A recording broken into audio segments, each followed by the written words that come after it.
What's up, everybody? Today we're going to do our run, but we're going to change up the challenge because a lot of people, I don't think, and not a single person was able to do my 30-minute run challenge. So, so I want everyone to be involved. So today we're going to do a 10-minute run challenge so that everyone can get involved and everyone can get active.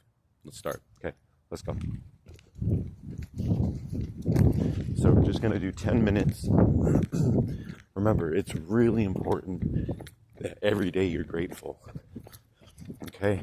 When you're not grateful, you're stressed. Okay? You cannot be, at the same time, you can't have anxiety and hope at the same time. Maybe you can, I don't know. Really, the point is, if you're grateful, it's less likely you're going to have anxiety or stress when you're grateful and you're thinking about everything that's going good in your life. It's really, really important to do that. Okay. So every day when you wake up, the first thing I want you to think is, I got another one. Okay. I got another day. If you got another day, you got another chance to do something with it. If you're broke, poor, alone, you still have a chance, okay? So you still have a chance to do something with that day and change that. Don't ever forget that. If you're alive, if you're breathing, come on. If you're alive and breathing, you're doing a lot better than all those people who are dead. Way better chance than those who are dead. So, let's get this running. Let's get nice and warmed up. We're just going to do 10. Okay? I'm going to do 10 for you guys. Everyone should be able to do this. I don't know about everyone, but it'd be good.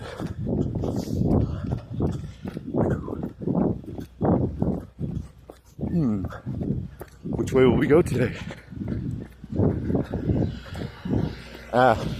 Stay away from all the people making the noises.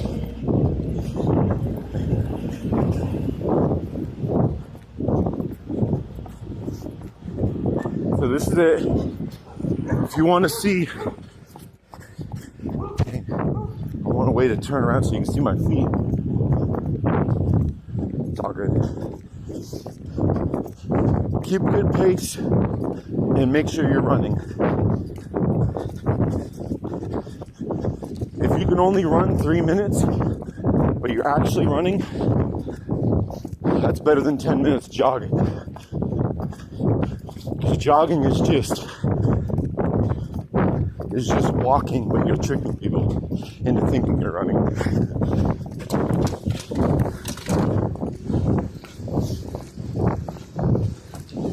But yeah, jogging, don't do too much.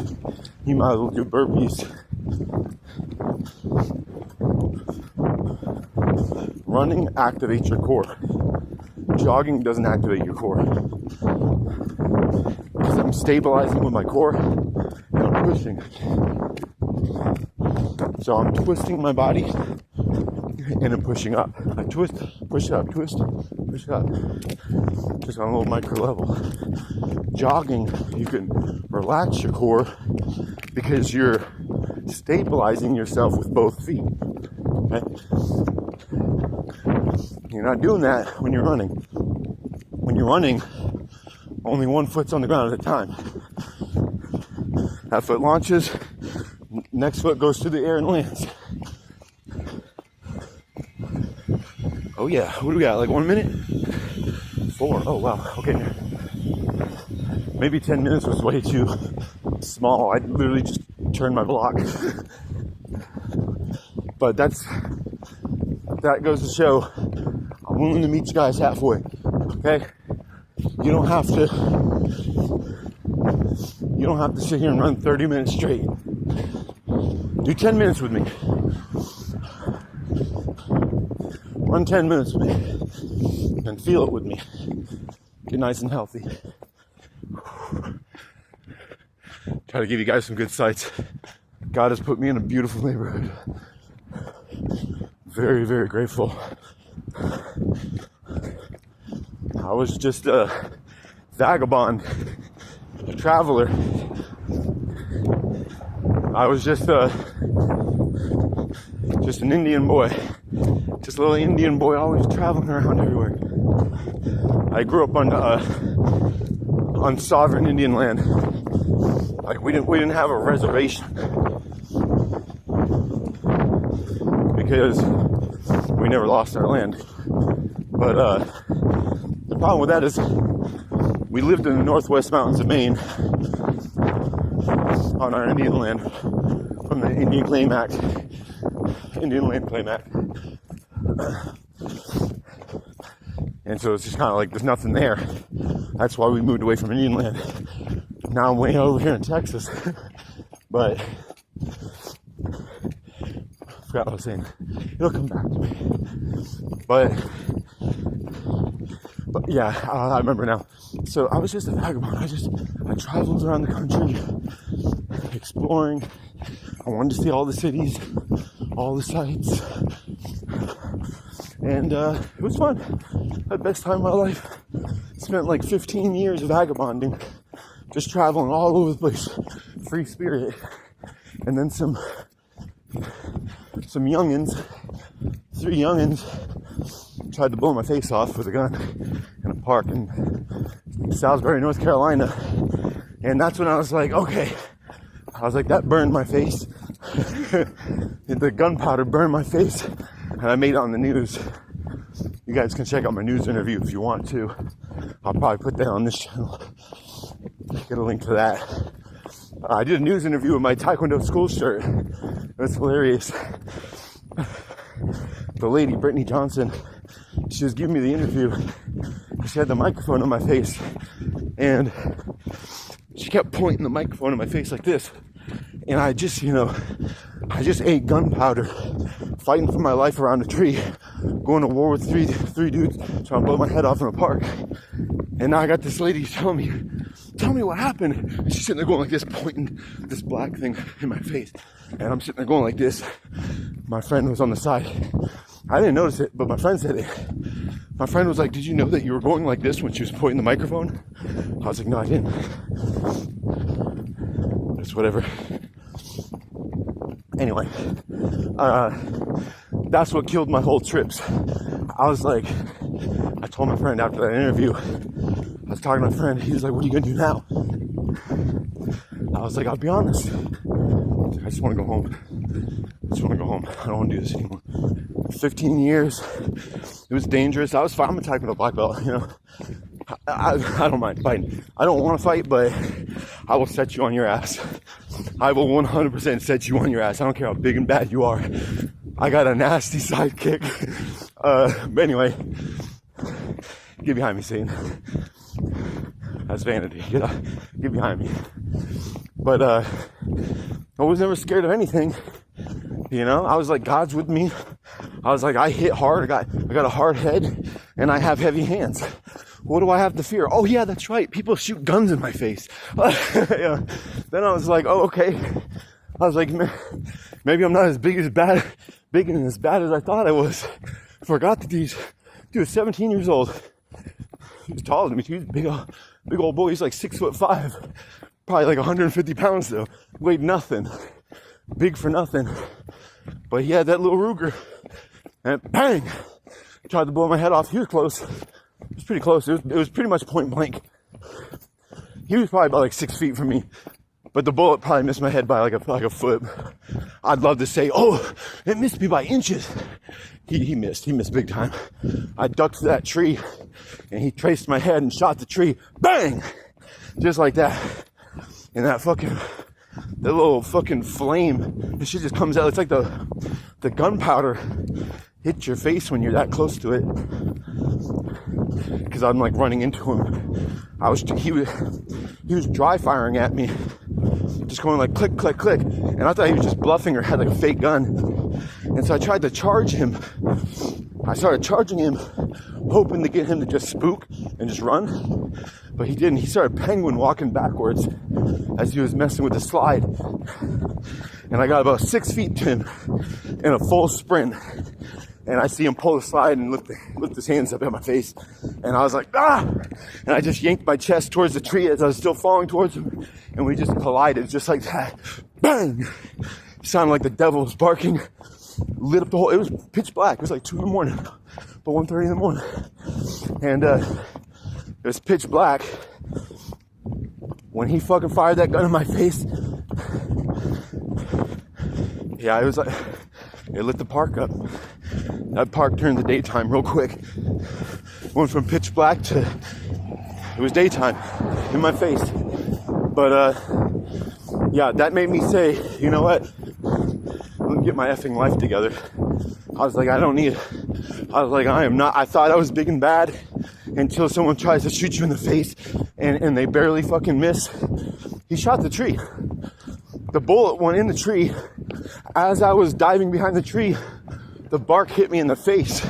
So I thought I got, because it was burning my face because of the gunpowder, because I was so close to the muzzle. But I ducked behind the tree, like with my chest, and he hit the tree. So the bark blew off and hit me in the face while it was burning me. I thought I got shot in the face. I really did. I thought I got shot in the face. It was so loud and it was so much heat. And it was so loud. It was like, bah!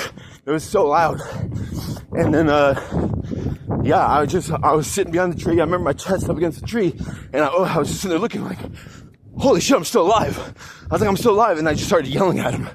I was yelling at him, telling him, something. I was like bluffing, saying like I had a gun too, which I didn't. I was like, I got heat too. I was like, I'll shoot back. And I'm sitting there like playing with the tree, and I just kind of like faked one side, and he did like this duck and stuff and took off. So that bluff saved my life, because if he knew I didn't have a gun for real, he would have just ran right on the tree and kept shooting. So God was good. But yeah, that's what changed my life. That's what, hey, I'm blessed, thank you. And that's what changed my life. I said, because until that point, when I went to attempted murder case, I was 27. Yeah, I was 27. I was 27, and I thought I was a badass. I was like a fucking second Dan black belt, World Taekwondo Federation, like semi-national. I'm like, I've been fighting people my whole life in the hood, you know, where I grew up on the streets. People with knives, everything. I thought I was just untouchable. Man, God saved me. Because when he pulled that fucking trigger the first time, it dry fired. I would have been got right there. He didn't rack around first. But I thought he had no bullets. Or he jammed, or it was a fake gun. Really, he was just an idiot. And he pulled out the gun and started shooting, but he didn't rack around. He didn't pull the slide. So he was just dry firing at me. If he had a round in the chamber already, I wouldn't be here today.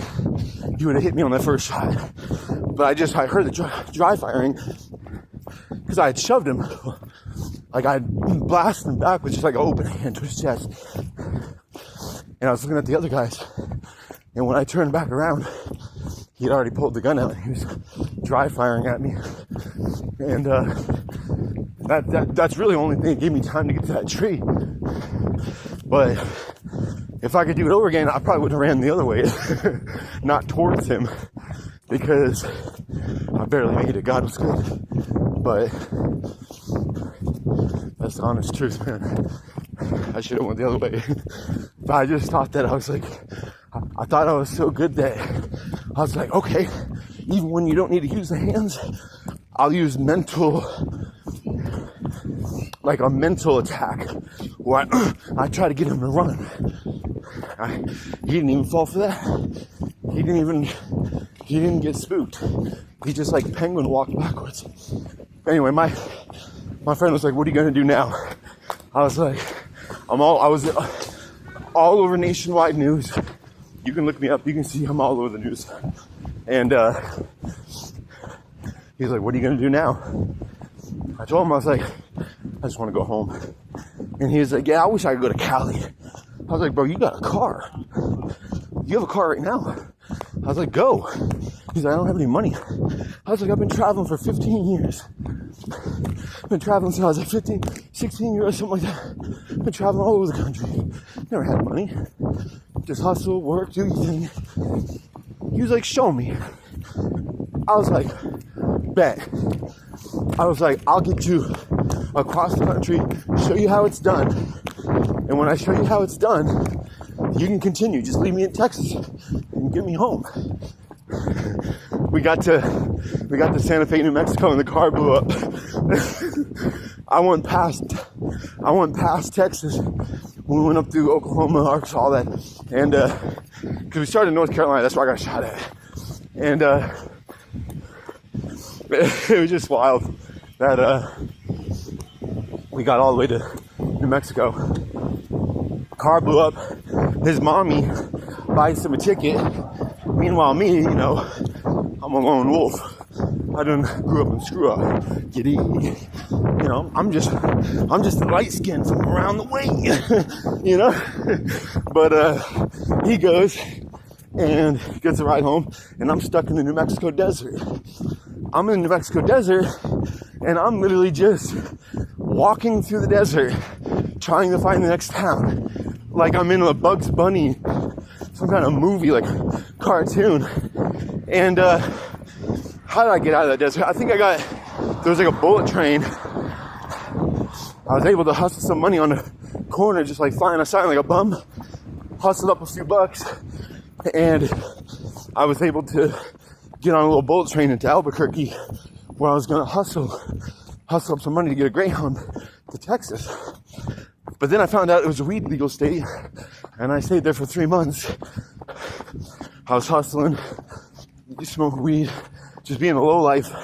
And then I found this Navy veteran, and we got some guns, and we were up in the Sandia Mountains hunting for pest control for rewards.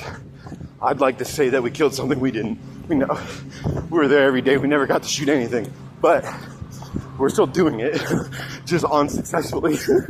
But we're hunting bears, snakes, anything that's considered a pest that New Mexico will pay you a bounty for. So I was basically a bounty hunter, but really I was just a pest control. and then never even shot anything. So am I even legit? No, I don't think so. But we were there every day in the Sandia Mountains, and 10 minutes should be up soon.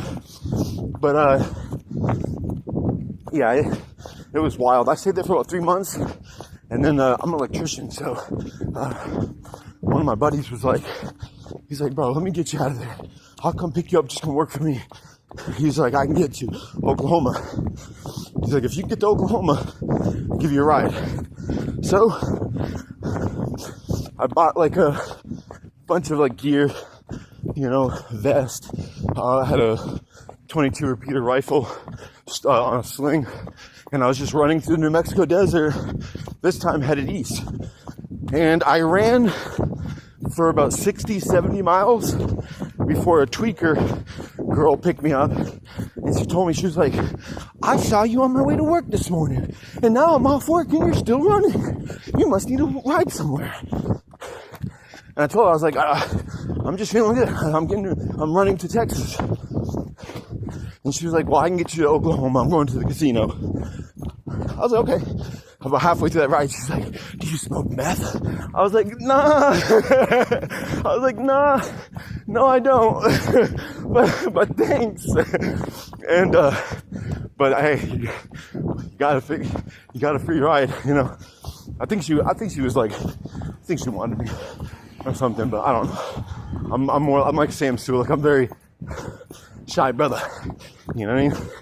I don't really, my ex is too crazy, so I've been just working on myself for my, you know, my 30s and everything, just do my own thing. I want to be well prepared. I saw everybody else have kids like in their 20s, and they did fine. Everyone grows up just fine, but they struggled unnecessarily, you know. And you know this. If you had kids in your 20s, get in the comments, bro. Give me an amen, bro. Say that's the truth. All right, because the best way to to live is to live prepared, conditioned, with some structure, and that's what I want. Now, obviously, we're not going to sit here and just grow old and try to get me a nice dame at freaking 55 years old. No, that's weird. But I just turned 34. You know what I mean? It's not that crazy. I want to get myself good. I want to be nice and swole, get a big chest, get some big shoulders. Basically, what I'm trying to tell you guys is I'm a 2-time gun violence survivor. And not this people like, oh yeah, we're in the hood and we got shot at every day. No, I'm talking about, go look at my news interview, bro. My video news interview, bro. I'm a survivor, okay? Not a victim, but a survivor. And I'm telling you, that bullet missed me by like a foot. It didn't miss me by inches. It missed me by like a foot or more when it hit the tree. But the point is, that bullet missed my body, but it still hit my soul. If that makes sense. I was never the same. That day is the day that I changed completely. I used to be like really sweet, really nice, just talk to anybody, always goofing off, making jokes, trying to make people laugh. Now, back off, jack off. It's like I'm a very like get away from me person, and that all happened at 27 years old. You know what I mean? Completely like 9-day difference, and that was like 7 years ago. 27, 34 now. That's like, 6-7 years ago that happened, and I'm just now like getting over it. It sounds crazy, but it's just, time heals all wounds. But yeah, it was wild. It changed who I am, and I'm just I want my life back. I used to be this, I guess that's vanity. I had this thought of myself as like an amazing fighter, in an amazing shape, who loved God and had a great body. My whole life, I was just always working out, athlete. Set 2 Maryland state records in Maryland for track, for long distance medley and mile. Football, I played everything. I had an 8-pack chiseled around my rib cage. And then now, about a year ago, I couldn't even do a freaking pull-up anymore. And I was like, whoa. It was scary because I could sit there and take 6 months and do nothing. And I could still do pull-ups all day, right? I can do push-ups all day. But let me tell you something. It will go away. I don't care how gifted or genetically blessed you are. If you don't use it, you will lose it. And I spent 7 years hiding at my table in front of a video game called Elder Scrolls Online because I was scared of the world. I didn't want to get gunned down for nothing. Yeah, it changed who I was. And now I'm fighting for my life back. I want my life back. I can finally do pull-ups again. Not a lot, but I struggled. This whole year I was depressed and mad because I couldn't do a pull-up. I was like, why can't I do a pull-up? I was like, I could do a pull-up my whole life. Whether I'm working out or in the gym, I can do a pull-up. Couldn't do it at the beginning of this year. And I got it back. It took me like 4 months, maybe about 3. It took me 3 months of doing little baby pull-ups and granny ones to work my strength back up. And it's scary. I don't ever want to feel like that again. I don't ever want to feel like I'm not strong again. It's a horrible feeling. So now I got my cardio. I'm doing weight training. I'm eating good. I have a balanced, forget balance, holistic. I have a holistic diet. I do not eat for pleasure. I only eat what is going to serve my body and serve my body in the most efficient way. I do not eat rice. Actually, I'm lying. I eat rice a teeny bit once in a while, but that's a little bit of a filler, but in like my soups. But for the most part, it's just lentils. I replace rice with lentils in most of my foods, right? So I don't know. I feel the difference. I feel good. Someone smoking that weed. I stopped smoking weed. I smoked weed my whole life. Not no more. I don't even like it anymore. And the weed is good for healing when you're absolutely mentally and spiritually crushed. Weed is good to keep you pushing through the hardest days. But you cannot crutch on it forever, because it steals your vigor and your will and everything like that. If you're like, oh no, you just don't smoke and be a pothead. Bro, I barely smoked. I'd hit my vape once in a while, or smoke occasionally here and there, take some time off. I wasn't a pothead, but I still feel the difference. Like me, I haven't smoked weed, you know, I don't remember the last time I smoked weed. It's been months, but I'm not going back.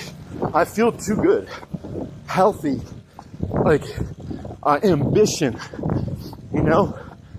I don't know what I would do without ambition, and weed kind of takes that away from you, makes you lazy. It doesn't make you lazy, it makes you comfortable. That's the best way to put it. So, because I was winning championships in Taekwondo, and no one knew it, but I was stoned. I would smoke weed, get really high, and go fight in my competitions, and I felt like it made me one, right? Now I'm thinking, damn, how good would I have actually been if I was actually just sober and taking care of my life better, you know?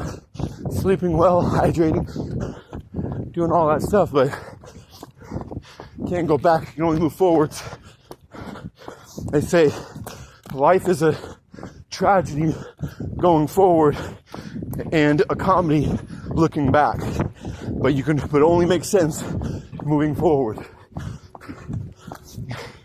It's a trippy quote. What do we have? Oh, dang it. I was like, that's for sure 10 minutes. But I looked down and we're at 27 minutes. I accidentally ran a 30. That's my bad, guys. That's my bad. Whoops. God is good. I give all credit to God for my strength. I was going to eat my oatmeal, do my thing this morning, and God was speaking to me, telling me to just go run.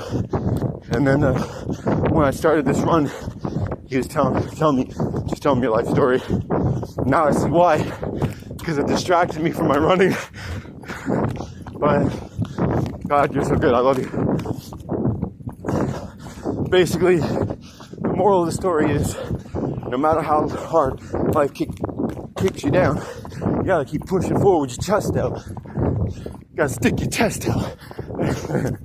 That's the moral of the story. Stick your chest out, have hope, never lose your hope. Always believe. If you're still alive, you still got a chance. Many people died this morning. Many people stopped breathing and didn't wake up. Some people were gunned down. But I tell you what, you weren't. If you're hearing my voice right now, get in the comment below and say, I am alive. Tell me, I want to know, are you alive? I know you are. And now, if you put in the comments that you're alive, I want you to look at that comment and convict yourself and say, I'm alive. And I'm going to do what other people can't. The people who are dead, I'm going to do what they can't. And that is to live. Life is for living. So get out here and live. If you don't get out here and live, you're going to die. If you're not growing, you're dying. All right. Let's finish this up. I guess I'll do my 30. You guys can do your 10. It's fine. I'll do a 30. I was gonna do the 10 with y'all, but I got distracted.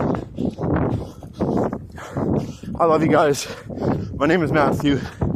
Most of you guys know me as Two Sanity. And I love God. God's my everything. Without God, I have no hope. I have no life. I have no purpose. But through God, He's given me purpose, life, peace, joy. God has given me absolutely everything. And I'm so thankful and grateful. Remember, you can't be grateful and anxious at the same time. Be grateful for life. And remember, I love you guys. God has a purpose for you. Please fight. Don't wait until your body falls apart. Fight now. Live strong and hard. You have to fight.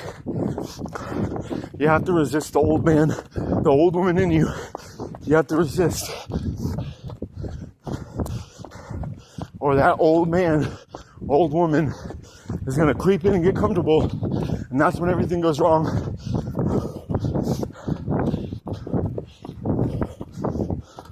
I love you guys. That's the cardio for the day. That's it. Stop. Put the hands up. Love you guys.